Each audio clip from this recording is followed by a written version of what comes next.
Good morning and welcome to the discussion of the editorial. आज का जो editorial है वो हमने पिक किया है regarding the economic slowdown due to कोविड-19। So, in this article, the writer is going to tell us the certain steps that the center is going to take to increase the demands and thereby in trying to enhance the economy. तो start करते हैं सबसे पहले difficult word से। पहला difficult word जो है that is spur. Spur करने का मतलब होता है इंक्रीज करना या एक तरह से किसी भी एक्टिविटी को इनकरेज करना। ठीक है, प्रेरणा देना, इंस्पायर करना या इनकरेज करना किसी भी एक्टिविटी को या किसी भी डेवलपमेंट को जब आप थोड़ा तेजी से या थोड़ा जल्दी उसको हैपन करवाते हो तो यानी उसे आप स्पर कर रहे हो। ठीक है, this will be a verb, क्रिया का काम करेगा ये। ठीक है, एक एक्शन वर्ड हो गया। Then comes the word tweak. Tweak को याद रखने का सिंपल तरीका है, कोई वीक चीज है तो उस वीक चीज को जब आपने बेहतर बनाना है तो आप उसको ट्वीक कर रहे हो। तो सुधारना, बेहतर बनाना, कुछ चेंजेस करना, इसका मतलब हो गया ट्वीक करना। फाइन। नेक्स्ट आता है वर्ड रेकनिंग। रेकन करने से बनता है ये। ठीक है, रेकनिंग करने का मतलब होता है सोच विचार करना, कैलकुलेशंस करना किसी भी चीज के बारे में और उसके बाद फिर कोई स्टेप अगर आप लेते हो। ठीक है, सो कैलकुलेट करना। ठीक है, so this will also act as a verb. Spurt. Spurt का मतलब भी होता है बहुत तेज गति से या बहुत ही ज्यादा, यू कैन से फोर्स से जब कोई फ्लो होता है तो उसे स्पर्ट बोला जाता है। ज्यादातर ना ये पानी के लिए बहुत यूज होता है, जब एकदम अचानक ही और काफी फोर्स से पानी जब मूव करता है तो उसे स्पर्ट बोल सकते हैं। ठीक है, तो kind of spur and spurt कहीं ना कहीं इंक्रीज को या यू कैन से किसी फास्ट हैपनिंग के लिए रिलेट कर रहे हैं, है ना, अगर आप ध्यान दो। हाँ जी। नेक्स्ट आता है परसुएसिव। परसुएसिव वर्ड जो है ये हमने परसुएड से किया था पहले भी एक आर्टिकल में। तो परसुएड करने का मतलब होता है कि आप अच्छा प्रभाव डालो। ठीक है, किसी को कन्विंस करना है अगर आपने, तो आप परसुएड कैसे कर रहे हो, मतलब कैसे प्रभाव डाल रहे हो। तो परसुएड वॉज अ वर्ब, लेकिन अगर आई वी ई लग गया है तो परसुएसिव क्या बन जाएगा, एडजेक्टिव। एक बहुत ही प्रभावपूर्ण तरीके से जब आप बात करते हो या किसी को कुछ बिलीव करवा सकते हो, दैट मीन्स आपकी स्पीच जो है वो परसुएसिव है। ठीक है। एनविसाज। एनविसाज भी हम पीछे आर्टिकल्स में पढ़ चुके हैं। ये मैंने विजन से आपको याद करवाया था कि विजन का मतलब होता है देखना। तो एनविसाज करने का मतलब होता है कि आप पहले से ही देख पा रहे हो कि फ्यूचर में कोई चीज कैसे शेप करेगी। ठीक है, तो एक्सपेक्ट करना, इमेजिन करना कुछ फ्यूचर का। ठीक है, और समथिंग स्पेशली गुड। ठीक है, कुछ अच्छा इमेजिन करना कि ये चीज जो है होपफुली ये एक्सपेक्ट किया जाएगा कि ये फ्यूचर में ऐसे हो, तो एनविसाज किया जा रहा है, वर्ब के तौर पे काम करेगा। Next is extent. एक्सटेंट का मतलब होता है कोई भी पुरानी चीज जो अभी भी एग्जिस्ट कर रही है, विद्यमान है। ठीक है, सो समथिंग वेरी ओल्ड जो अभी भी एग्जिस्ट करती है, एंड क्योंकि ये क्वालिटी है तो it will act as adjective. ठीक है। देन लॉडेबल, ये भी हमने एक आर्टिकल में किया हुआ है। एबल वर्ड आ गया, सो ऑब्वियसली एडजेक्टिव बनेगा, ये क्लास में भी हम बहुत बार डिस्कस कर चुके हैं। ठीक है, एंड लॉडेबल का मतलब क्या होता है, तारीफ करने लायक, सराहनीय। ठीक है, डिजर्विंग प्रेज। फाइन, आगे बढ़ते हैं। कैपेक्स। कैपेक्स जो होता है यू कैन से एब्रिविएशन होता है, cap stands for capital and x stands for expenditure. So capex का मतलब हो गया कैपिटल एक्सपेंडिचर, यानी कि वो मनी, वो पैसा जो कोई भी कंपनी अपने कैपिटल यानी जो लैंड, बिल्डिंग्स, इक्विपमेंट उसको बनाने के लिए किसी भी प्रोडक्ट को बनाने के लिए या सर्विसेज बनाने के लिए इन कैपिटल पे जो पैसा खर्चा जाता है किसी कंपनी के द्वारा, वो उनका कैपिटल एक्सपेंडिचर होता है। एक्सपेंडिचर का मतलब ही क्या हो गया, जो आप पैसा खर्च रहे हो। कैपिटल क्या हो गया, लैंड, बिल्डिंग्स एक्सेट्रा। तो जो पैसा कैपिटल पे खर्चा जा रहा है, लैंड, बिल्डिंग्स वगैरह पे खर्चा जा रहा है, वो कैपेक्स हो जाता है। ठीक है, नाम की तरह काम करेगा ये। मैंडेटेड। मैंडेट हम बहुत बार पढ़ चुके हैं, क्लास में भी काफी आर्टिकल्स में पढ़ चुके हैं। मैंडेट इज एन ऑर्डर, है ना, और मैंडेटेड मतलब वो क्या बन गया, वर्ब। तो मतलब कोई भी रूल या कोई भी ऐसा यू कैन से कोई स्टेप जिसको फॉलो करना बहुत नेसेसरी होता है, ज़रूरी होता है, यानी कि वो मैंडेटरी यानी कि एक मैंडेट होता है, ठीक है। परवेड करना, परवेड इज अगेन अ वर्ब और इसका मतलब क्या होगा कि कोई भी चीज़ जो स्प्रेड थ्रू आउट है, ठीक है, स्प्रेड थ्रू है यानी कि प्रेजेंट इन एवरी पार्ट है, हर जगह व्याप्त है। नज, नज करना एक्चुअली आप किसी को अगर एल्बो से अगर आप किसी को पुश करते हो ना, उसे नज बोला जाता है, ठीक है। तो किसी को बहुत जेंटली पुश करना, specially with an elbow, that is nudge, ठीक है। So again this acts as a verb. It can also act as a noun, ये दोनों तरीकों से यूज हो सकता है, ठीक है। ही gave a nudge to his brother, तो गेव अ नज में नज क्या हो जाएगा, noun. He nudged his brother, तो वहां पे it becomes a verb, so it can act as both. फिर बात करते हैं क्विवर की। क्विवर का वैसे मतलब तो होता है ट्रेम्बल करना, कांपना, है ना, पर वो एक वर्ब के तौर पे, यहाँ क्विवर का इस आर्टिकल में जो मेंशन है वो नाउन के तौर पे है, ठीक है। और नाउन के तौर पे क्विवर का मतलब होता है एक ऐसा कंटेनर जिसमें तीर यानी एरो रखे जाते हैं, ठीक है।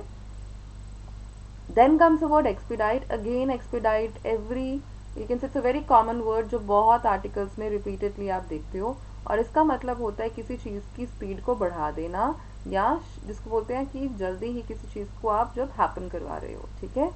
वर्ब के तौर पे ये काम करने वाला है। लूजन द पर्स स्ट्रिंग्स, अब देखो पर्स जो है, पर्स स्ट्रिंग्स को लूज कर दोगे अगर तो पैसा बाहर गिर जाएगा, ठीक है। सो लूजन द पर्स स्ट्रिंग्स का मतलब होता है जब आप अपने स्पेंड करने के जो अमाउंट है, एक्सपेंडिचर जो है, उसको बढ़ा दो। इसी तरह से अगर टाइटन द स्ट्रिंग्स हो जाता है तो आप एक्सपेंडिचर कम कर देते हो, ठीक है। Then trickle down, similar word we have done, ठीक है, in class also. Trickle down का मतलब होता है नीचे की तरफ को बहना। तो कोई भी सिचुएशन जो है, जो स्पेशली कोई कंडीशन अगर किसी भी सिस्टम के टॉप से स्टार्ट हो, ठीक है, टॉप से स्टार्ट होती है और धीरे धीरे सारे लोअर यू कैन से लेवल्स पे एंड सारे जो सिस्टम में स्प्रेड हो जाए, उसे बोलते हैं ट्रिकल डाउन करना, मतलब टॉप टू बॉटम अगर कोई चीज़ स्प्रेड होती है, ठीक है।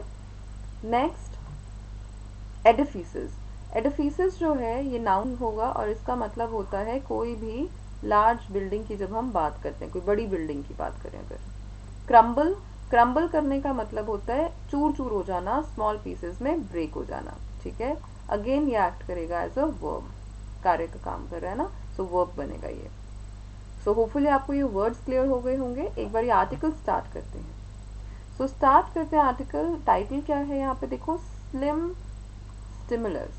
स्टिमुलस का मतलब क्या होता है, कोई भी ऐसी यू कैन से एक चीज़ जो आपसे एक रिस्पॉन्स क्रिएट करवाए, ठीक है, कोई एक्शन जो एक रिएक्शन क्रिएट कराता है वो स्टिमुलस होता है। और ये हम क्लास में भी बहुत बार वर्ड पढ़ चुके हैं कि ये बात पढ़ चुके हैं कि कोई भी वर्ड अगर यूएस से एंड होता है उसका प्लूरल बनाने के लिए आपको क्या करना पड़ता है, उसको रिप्लेस करना पड़ता है आई से, है ना, या डबल आई कोई केसेस में। तो स्टिमुलस का ये सिंगुलर है, इसका प्लूरल बनाएंगे तो क्या बनेगा, स्टिमुलाई, ठीक है। तो बात कर रहे हैं यहाँ पे सेंटर ने कुछ मूव, कुछ स्टेप जो है वो उठाया है इन ऑर्डर टू इंक्रीज पर डिमांड, मतलब इंक्रीज द डिमांड, क्योंकि ऑब्वियसली अभी इस वक्त जो कंज्यूमर डिमांड है आपको पता है वो ज़्यादा नहीं है because of the low economy, and जब तक ये डिमांड नहीं बढ़ती है तो इकोनॉमी को इम्प्रूव भी नहीं किया जा सकता, है ना। So it's all related. तो यहाँ पे सेंटर ने कुछ यू कैन से स्टेप सोचे हैं जिससे कि ये जो डिमांड है, कंज्यूमर डिमांड है, और जो कैपिटल एक्सपेंडिचर है वो कहीं ना कहीं इंक्रीज हो सकता है, ठीक है। सो स्टार्ट करते हैं। First point, Finance Minister Nirmala Sitharaman's fresh set of measures on Monday to spur economic consumer demand and capital expenditure include an interestingly designed tweak to the LTC allowances of government employees.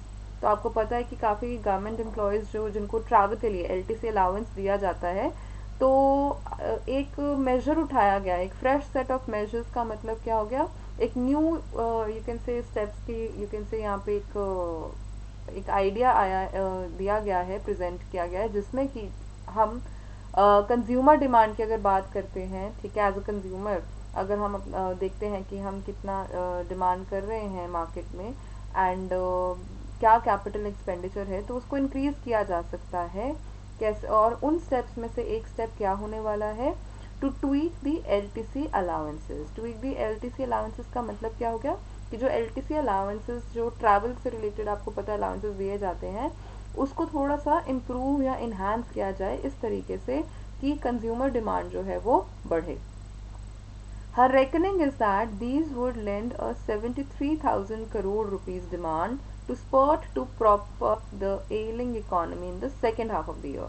तो उनके calculation के हिसाब से अगर ये LTC allowances को थोड़ा सा यू कैन से इस पे काम किया जाए तो तकरीबन 73,000 करोड़ रुपीस जो हैं इसका डिमांड स्पर्ट, मतलब जो डिमांड है वो इतनी हो सकती है जो कि प्रॉप अप कर सकती है। प्रॉप अप करने का मतलब क्या है, सपोर्ट कर सकती है एलिंग इकोनॉमी। एलिंग का मतलब, एलमेंट किसे बोलते हैं, एलमेंट बोलते हैं बीमारी को, तो एलिंग का मतलब बीमार।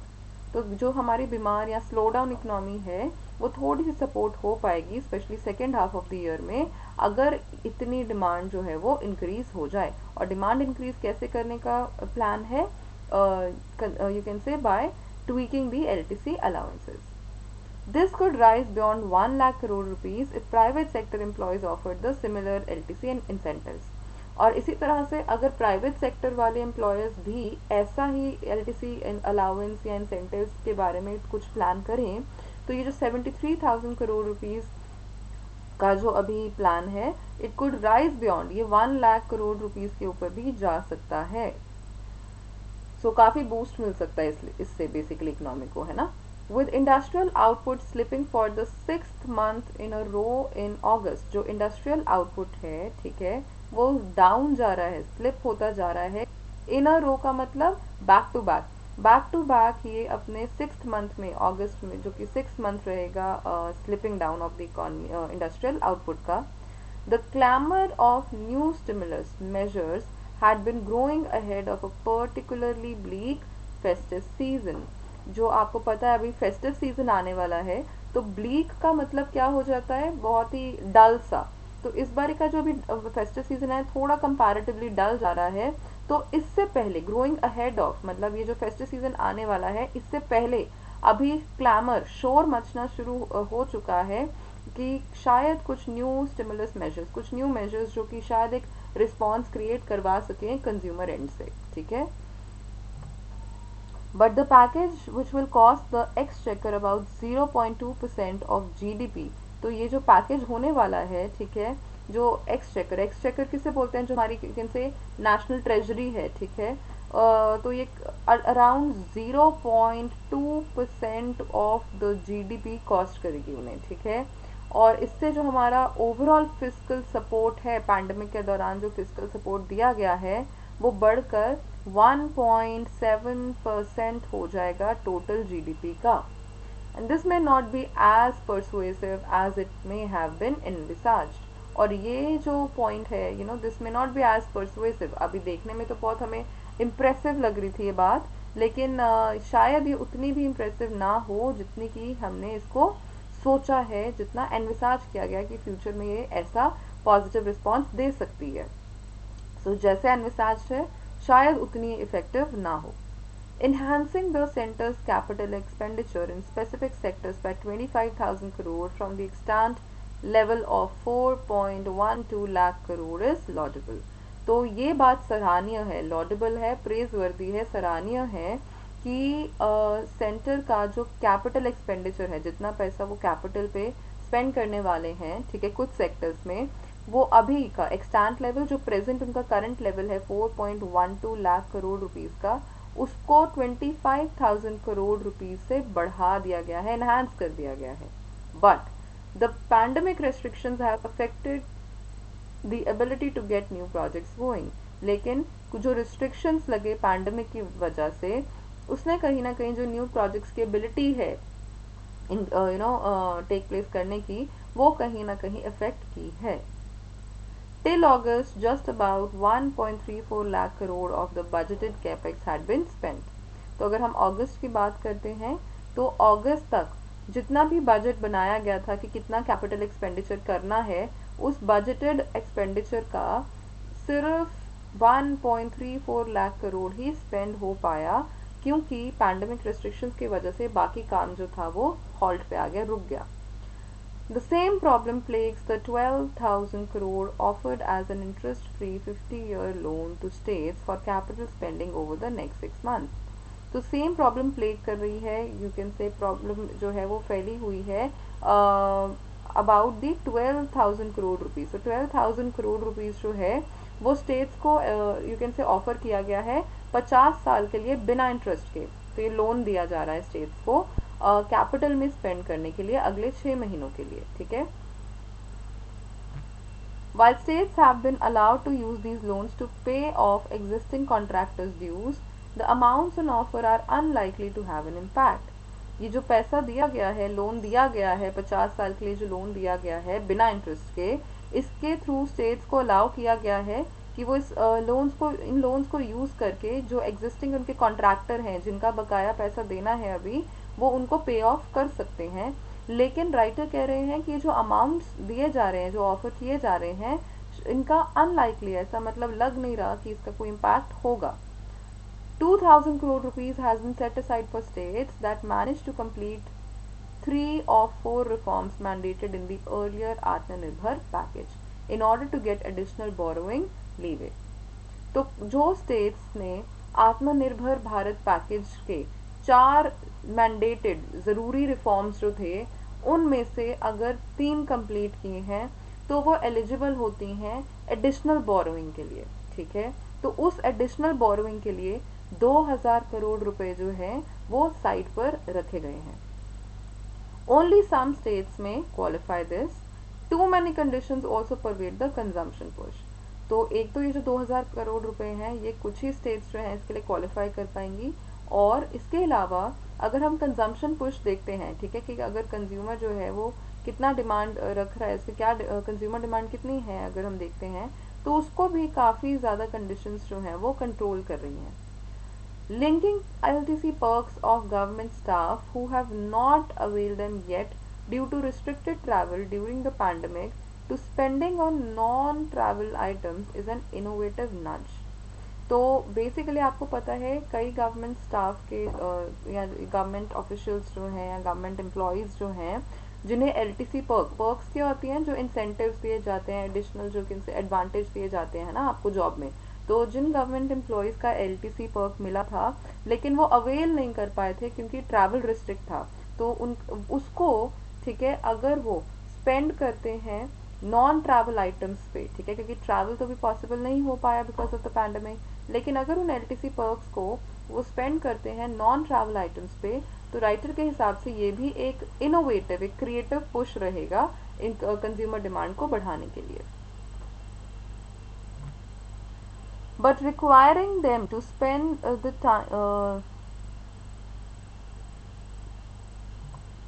सॉरी, हाँ जी, तो राइटर यहाँ पे ये कह रहे हैं कि but it requires them to spend at least 3 times their return ticket fares, ठीक है, कि अगर उनको ये अवेल करना है, ठीक है, तो जो उनका टिकट फेयर है कम से कम उनको उसका 3 गुना जो है वो स्पेंड करना पड़ेगा ऑन गुड्स एंड सर्विसेज, ठीक है, क्योंकि 12% तो उसमें उनको अट्रैक्ट करेंगे जीएसटी, ठीक है, from GST registered vendors, and this may be too prescriptive and overlook the reluctance towards discretionary spending due to low visibility on economy's prospects.